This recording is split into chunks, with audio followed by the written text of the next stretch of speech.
그럼 이제 세 번째 발표를 청해 듣도록 하겠습니다. 세 번째 발표는 바로 지금 우리가 겪고 있는 그 위기이기도 한데요. 코로나 이후에 나타나기 시작했던 다양한 그 사회적 위기와 그 대안들의 길을 찾아보는 그런 주제를 청해 듣도록 하겠습니다.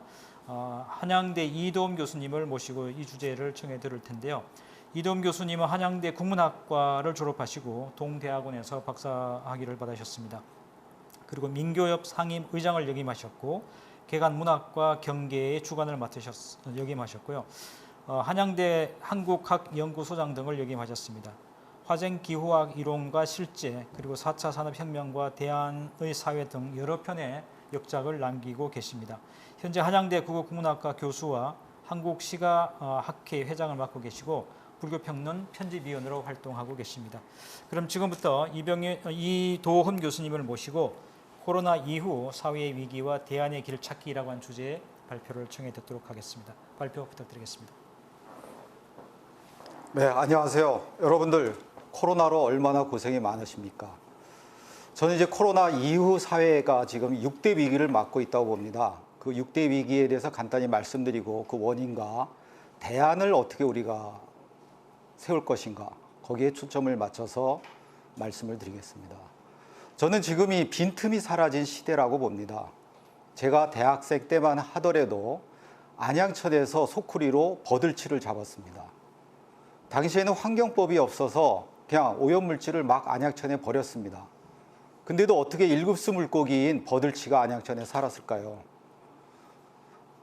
수치는 정확하지 않지만 예를 들어서 설명을 하면 안양천은 흐르면서 자연정화가 일어납니다. 물속의 이온작용, 또 물속에 있는 수많은 미생물들의 물질대사, 그리고 물가와 물속에 있는 식물들의 물질대사에 의해서 자연정화가 일어납니다.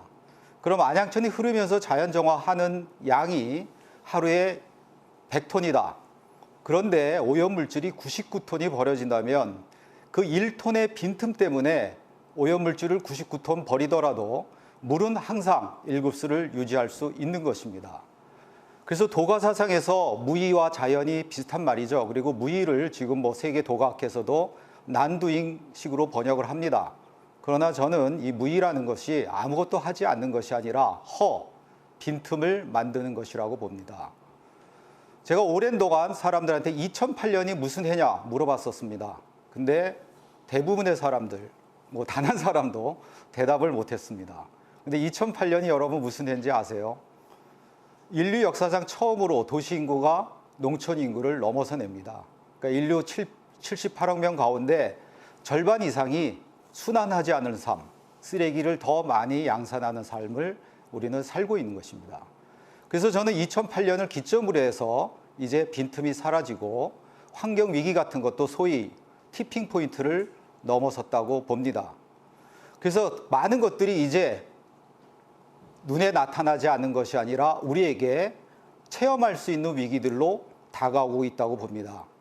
그래서 그런 위기를 저는 기후위기부터 불평등의 위기에 이르기까지 6가지 위기로 정리를 하고 그 원인을 분석하고 대안을 말씀드리겠습니다. 먼저 기후위기입니다. 만년 동안 온도가 4도가 올랐습니다. 근데 최근 100년 동안 1도가 올랐습니다. 25배나 빠르게 진행이 되고 있는 것입니다. 그래서 우리가 지질학적으로 지금 홀로세에서 인류세 내지는 자본세로 전환했다고 봅니다. 그래서 지층 속에서 콘크리트 더미나 플라스틱 덩이가 발견됩니다. 또 닭뼈 화석이 발견되고 있습니다. 즉 인류가 이제 지구의 역사에 영향을 미치고 있는 것입니다. 그런 이제 상황에서 우리는 매년 360억 톤에 이르는 이산화탄소를 배출하고 있습니다.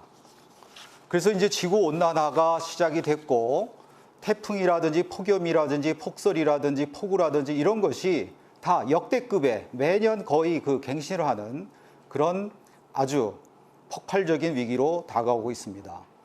호주에서는 산불이 6개월 동안 일어났습니다. 10억 마리의 동물이 죽었습니다. 브라질과 러시아에서도 계속 산불이 일어나고 있습니다. 자, 이 기후위기라는 것이 단순히 어떤 환경과 생태의 위기만을 말하지는 않습니다. 우리가 식량에 있어서도 앞으로 이것이 지속되면은 금세기 안에 밀 생산은 절반, 쌀 생산은 17%가 절감이 될 거라고 봅니다. 그리고 기후위기로 보는 경제적 손실만 하더라도 우리나라 돈으로 2,200조 원이 넘습니다. 그리고 지금보다 더 우리가 악화될 수 있는 것은 시베리아의 베르호얀스크가 올해 온도가 38도까지 올랐습니다. 저도 예전에 지리 시간에 세계에서 가장 추운 도시 베르호얀스크로 배웠습니다. 근데 38도까지 올라간 겁니다. 그러면서 동토층이 막 녹고 싱크홀 같은 것이 형성되고 있습니다. 그 동토층이 지금보다 더 많은 정도로 파괴가 될 경우 거기에 있는 1조 6천억 통의 이산화탄소, 메탄가스, 그리고 인류가 전혀 경험하지 못했던 바이러스들이 지구상으로 배출이 될 수 있다고 봅니다. 그래서 IPCC, 환경단체가 아닙니다. 정부 간 협의체입니다. 상당히 과학적인 조사를 하고 이것을 지키지 않으면 안 됐다고 해서 정부끼리 모여서 협의를 하고 결론을 내린 것입니다. 그 IPCC의 결론에 의하면은 지금 지구 온도를 1.5도씨로 제한해야 된다. 그럼 벌써 1도 올랐습니다. 0.5도 더 오른 걸 제한하지 못하면 엄청난 파국에 직면한다. 그래서 대안은 뭐냐? 2030년까지 이산화탄소를 45%를 더 감축해야 된다. 그리고 2050년에는 제로 포인트로 만들어야 된다는 것이죠. 자, 이런 기후위기랑 인간의 파괴에 의해서 환경위기 또한 상당한 정도에 이르렀습니다. 한마디로 전 세계에 생존하는 생물 가운데 38%나 멸종위기에 놓였습니다. 1초 동안에 0.6헥타르의 열대우림이 파괴가 됐습니다. 그리고 하루에만 100여 종의 생물이 공룡처럼 완전히 지구상에서 사라지고 있습니다. 그리고 2018년에만 3억 5천만 톤의 플라스틱이 배출이 됐고 그중 480만 톤에서 1270만 톤에 이르는 쓰레기가 바다에 배출됐습니다. 그래서 모든 100%의 새끼 바다 거북에서 플라스틱이 발견이 되고 있습니다. 또 100만 마리의 새들에서도 플라스틱이 발견되고 있습니다. 그들이 이제 플라스틱을 모인 줄 알고 먹고 그 플라스틱이 쌓이면 먹이 활동을 못하거나 여러 가지 이유로 사망에 이르는 것입니다. 자, 그리고 우리가 동물을 얼마나 죽인다고 생각하십니까? 여러분들 1년에 치킨 몇 마리 먹으세요? 자, 인간이 하루에 2억 마리 이상의 동물을 죽이고 있습니다. 물고기를 포함하면 매일 우리는 30억 마리의 생물을 죽이고 있습니다. 한 해 통타를 내면 1조 950억 마리의 생명을 죽이는 업보를 우리가 범하고 있습니다. 불평등의 위기도 아주 심각합니다. 2018년 현재 한국의 상위 10%가 전체 소득의 48.86%, 배당 소득의 98.9%, 배당 소득의 93.9%, 이자 소득의 90.8%를 차지하고 있습니다. 전 세계에서 약간의 차이가 있을 뿐이지 10%가 소득의 40몇 %, 전체 자산의 7, 80%를 차지하고 있는 것입니다. 미국에서는 대다수 기업에서 임금 차이가 300배까지도 차이가 나고 있습니다. 인류 역사상 아주 가공할 만한 불평등이 지금 진행되고 있습니다. 그리고 불평등은 경제적 불평등만을 야기하지 않습니다. 불평등이 커질수록 경쟁, 적대감, 편견, 폭력, 스트레스, 약물 사용은 늘어납니다. 반면에 이제 연대와 협력, 또 신뢰도, 평균 수명 이런 것은 줄어듭니다. 그리고 4차 산업혁명에 따른 노동의 위기도 심각합니다. 4차 산업이 재현의 위기부터 여러 위기가 있지만 노동의 위기에 대해서만 말씀을 드리겠습니다. 여러분들 페이스북의 1년 매출액이 얼마나 될 것 같습니다. 페이스북의 1년 매출액은 자그마치 100조가 넘습니다. 그리고 대개 지금 이윤율이 10% 이하인데 페이스북만큼은 38%인 38조 원의 이윤을 내고 있습니다. 근데 이 페이스북이 고용하고 있는 직원은 5만 8천 명밖에 안 됩니다. 자, 우리나라가 만 명당 제조업 만 자리당 로봇 대체율이 몇 대일 것 같습니까? 4차 산업혁명 그러면 상당히 먼 미래일로 생각하는데 작년에 우리나라 그 제조업 10,000개 일자리당 로봇 대체율이 868대 1입니다. 이미 상당한 정도로 진행이 되고 있습니다. 우리나라의 로봇 밀집도는 세계 2위입니다. 싱가포르하고 우리하고 서로 1, 2위를 다툽니다. 재작년에는 우리가 1위였습니다. 또 독일, 일본 같은 나라들이 3, 4위인데 얘네들은 300대 정도밖에 안 됩니다. 그들이 우리보다 로봇 수준이 떨어져서가 아닙니다. 그들은 일자리라든지 노동의 문제라든지 이걸 생각해서 어느 정도 이제 절제를 하고 있는 것입니다. 자, 이렇게 로봇화가 되면 어떤 문제가 생길까요?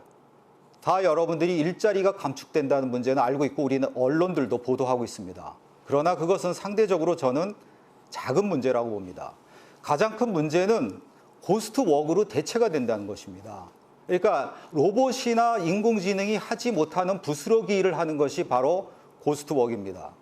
미국의 경우 고스트 워커들이 받는 월급이 어느 정도 되냐? 10시간에 겨우 $40 받습니다. 최저임금도 적용이 안 됩니다.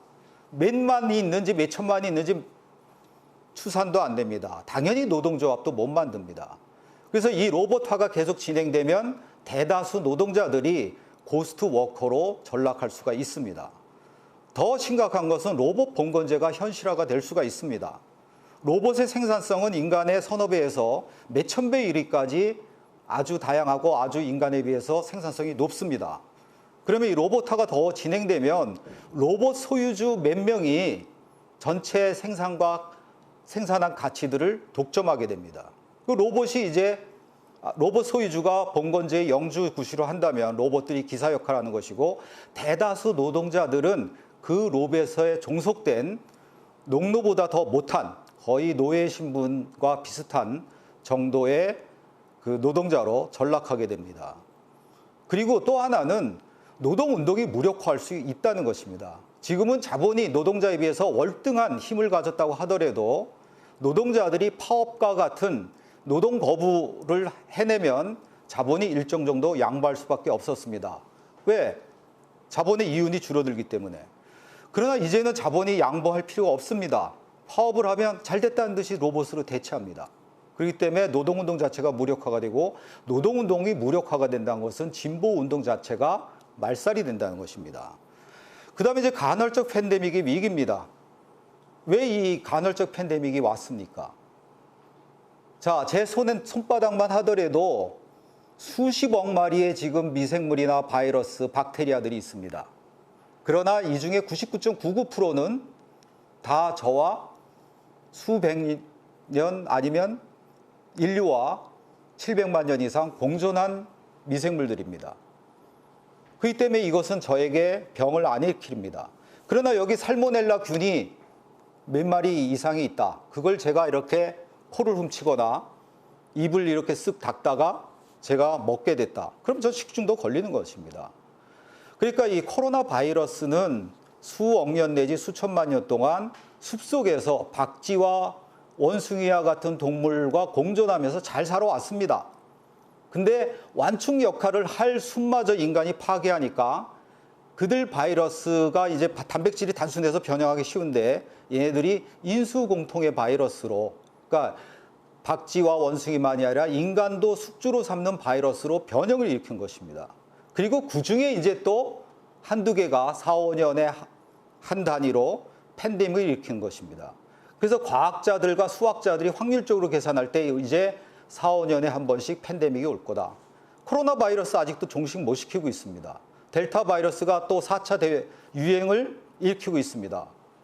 그런 상황에서 또 4, 5년 안에 다른 바이러스가 또 올 수도 있고 다행히 코로나 바이러스는 치사율이 2.2% 정도밖에 안 됩니다. 그러나 에볼라 바이러스 같으면 치사율이 나라마다 차이 나지만 50%에서 70% 정도가 됩니다.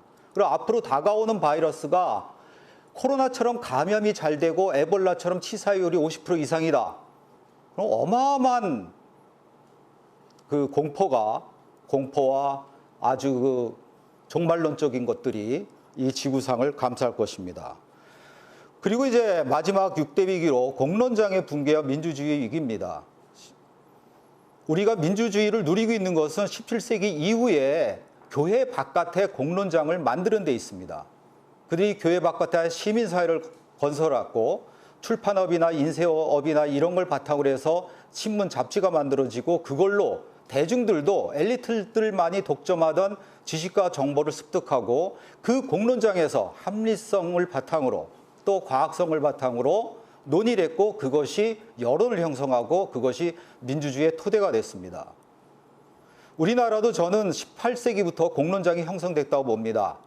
중인층 또 그 향촌 사회 더 아래 둘의 공동체에서 공론장이 형성됐고 그 공론장이 많은 농민의 낭에서 동학 또 의병항쟁, 항일운동 이런 거에 거점이 됐다고 봅니다.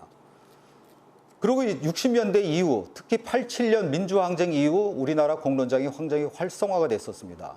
그러나 전 세계적으로 지금 공론장이 붕괴가 되고 있습니다. 첫째는 언론을 기업이 소유하기 시작했습니다. 그래서 언론이 공정성보다는 기업의 이해관계에 따라서 좌지우지게 되었습니다. 그리고 우리나라에도 진영 논리에 따라서 언론의 공정성이 무너지는 것처럼 이 반향실 효과라든지 확증 편향 같은 게 강해졌습니다. 거기다 이 공론장을 완전히 붕괴시킨 것은 바로 디지털 사회입니다. SNS, 특히 유튜버들의 가짜 뉴스가 범람하고 우리나라도 코로나 상황이나 조국 사태 때 유튜버들의 가짜 뉴스가 버젓이 정론지에 실리기도 했었습니다. 그리고 수많은 사람들이 이제 가짜 뉴스에 현혹되고 있습니다. 저도 이제 코로나 때 이 비과학적이고 미신적이고 주술적인 것들을 비판하고 이런 것들을 올렸는데 또 그런 것들이 계속 올라옵니다. 그런 식으로 사람들의 이제 공론장들이 붕괴가 됐고 이것은 민주주의가 위기에 놓였다는 것을 말합니다. 그 위기의 원인이 무엇인가?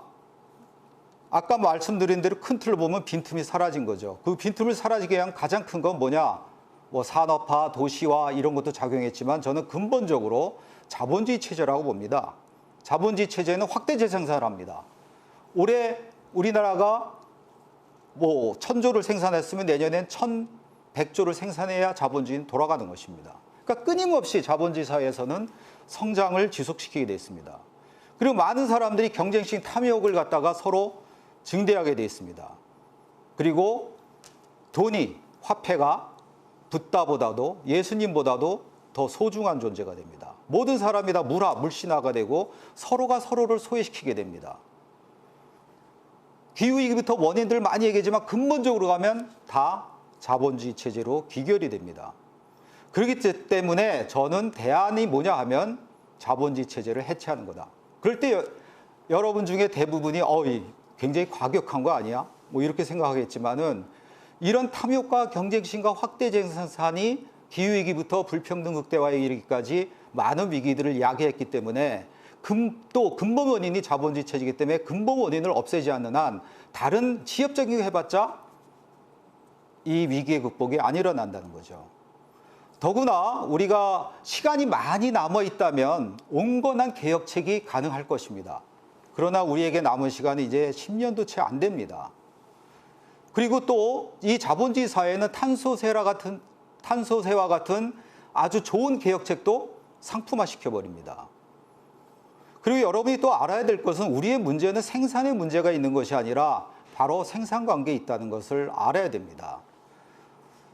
지금 78억 명 가운데 8억 명이 굶주립니다. 그러나 우리는 8억 명이 먹고도 남을 식량 4천억 달러, 10억 명 가까이가 먹을 수 있는 식량을 쓰레기로 버립니다. 요새 부동산 문제가 이슈로 떠오르고 있는데요. 우리나라의 부동산 보급률은 102.3%입니다. 모든 가정이 집 하나씩 갖고도 남습니다. 그러나 주택을 소유한 사람은 절반 정도밖에 안 됩니다. 그렇기 때문에 이제 생산관계를 바꿔야 된다는 생각, 자본주의를 넘어서 대안의 사회를 지향해야 된다는 생각을 우리가 갖지 않으면 안 됩니다. 그리고 실질적으로 자본주의도 혁명에 의해서가 아니라 평균 이율의 경향적 저하로 인해서 지금 위기에 있습니다. 1869년에 이윤율이 46%였습니다. 그러나 자본가가 노동자가 생산한 이해가치를 착취할 뿐만 아니라 자본끼리 경쟁을 합니다. 그 경쟁에서 이기는 방법은 기계라든지 이런 거에다가 잘 투여하는 겁니다. 빵 기계가 1시간에 10개의 빵을 만들었다면 20개 만드는 빵 기계를 갖다가 만들거나 그것을 임대하거나 이러는 것이죠. 그러면서 이제 생산수단 부분에 더 많은 투자를 하게 됩니다. 근데 이윤 이퀄 뭐냐? 노동자가 생산한 잉여 가치입니다. 그래서 총 이윤은 늘어나지만 이윤율은 줄어들게 됩니다. 그게 바로 이제 막스가 말하는 이윤율의 평균 이윤율의 경향적 저하의 법칙이라는 것입니다. 그래서 실질적으로 1869년에 46%에 이뤘던 이윤율이 지금 여기 여러분들 뭐 그래프 잠깐 보시듯이 이제 10%대 이하로 떨어졌습니다. 여기 잠깐 올라간 건 1, 2차 세계대전입니다. 그래서 지금은 기업이 생산을 하면 10%보다 더 낮은 이윤을 내고 있습니다. 그 전에 1869년에 10,000원 투자하면 4,600원 벌었다면 지금은 1,000원도 못 법니다. 근데 거기서 또 이자를 내놔야 돼요. 근데 전 세계 지금 부채가 어느 정도냐? 272조 달러, 30경이 넘습니다. 정부 부채율 또한 전 세계가 생산한 것의 80%가 넘습니다. 일본이란 나라가 지금 미국과 맞먹는 경제대국이었다가 몰락한 가장 큰 이유도 뭐 생산성이 저하 뭐 여러 가지가 있지만은 가장 큰 거는 정부 부채가 260%를 넘습니다. 일본이 전체 생산하는 것의 2.6배가 정부 부채인 것이에요. 그런 식으로 지금 이제 자본주의 체제도 문제가 되고 있고 이런 것들이 또 불평등을 더 악화하고 있고 이런 것 때문에 이제 자본이 극단적으로 이제 이윤을 갖다 착취하기 위해서 신자유 체제로 가서 노동을 유연화시키고 공공적인 영역을 사형화하고 이런 일이 벌어진 것입니다. 또 하나 특징은 막대한 금융 수탈이 일어나는 것입니다. 제가 이명박 정권 때 집회 현장에 가서 발언한 것 중에 자주 했던 발언이 이명박 정권이 환율 조작만으로 서민 돈을 빼앗아서 재벌 준 게 얼마냐? 이 질문이었습니다. 아무도 대답 못했어요. 여러분은 아십니까? 자그마치 174조 원이야 됩니다. 어떻게 가능하냐? 강만수 부총리가 집권하자마자 900원대 환율을 1200원으로 올려버렸습니다. 그럼 화물 자동차를 운전하는 운전수 아저씨는 하루 뭐 1000달러치를 갖다가 석유를 쓴다면 9만 원을 물을 걸 12만 원 물은 것입니다. 거꾸로 삼성은 전자제품 1000달러짜리 팔으면 9만 원 벌을 걸 12만 원 버는 것입니다. 그래서 결과론적으로 서민 돈이 재벌한테 간 게 자그마치 환율 조작만으로 3년 동안 174조 원이나 된 것입니다. 그걸 딱 보면은 97%의 국민, 엘리트들, 자본가들 빼놓고 거의 모든 국민이 소득이 15.3%나 줄었습니다. 1,000만 원 버는 사람이 8,500만 원밖에 아니 1,000만 원 번 사람이 850만 원밖에 못 버는 것입니다. 이제 그런 것들 또 피케티가 말하듯이 자본의 수익률이 경제 성장률보다 늘 크기 때문에 그러니까 성장하는 것보다 자본이 더 뺏어가는 게 더 큰 거죠 항상. 그런 것들이 바로 이 경제 불평등을 악화시켰고 그다음에 도시화, 산업화, 또 근대 국가가 실패한 것, 또 어떤 인간 중심주의 이런 것들이 어우러져서 6대 위기를 낳았습니다. 그럼 대안이 뭐냐? 저는 대안은 보배경과 잡보장경에 있다고 봅니다. 보배경을 보면 배살리에서 역병이 났을 때 부처님께서 사흘 밤낮을 달려서 갑니다. 그리고 어떻게 해요? 보배경을 설해서 심리적으로 안정시키고 시신을 치우고 또 거리를 청소했습니다. 그랬더니 7일 만에 역병이 없어졌습니다. 여기 압축적으로 나왔다고 봅니다. 우리가 과학적으로 인식하는 거, 물리적으로 그 면역 체계를 작동시키는 거, 또 보배경을 설하신 것처럼 공포나 불안을 없애서 심리적으로 면역 체계를 작동하는 것, 그리고 또 가장 중요한 거, 부처님이 직접 달려가셔서 헌신한 거죠.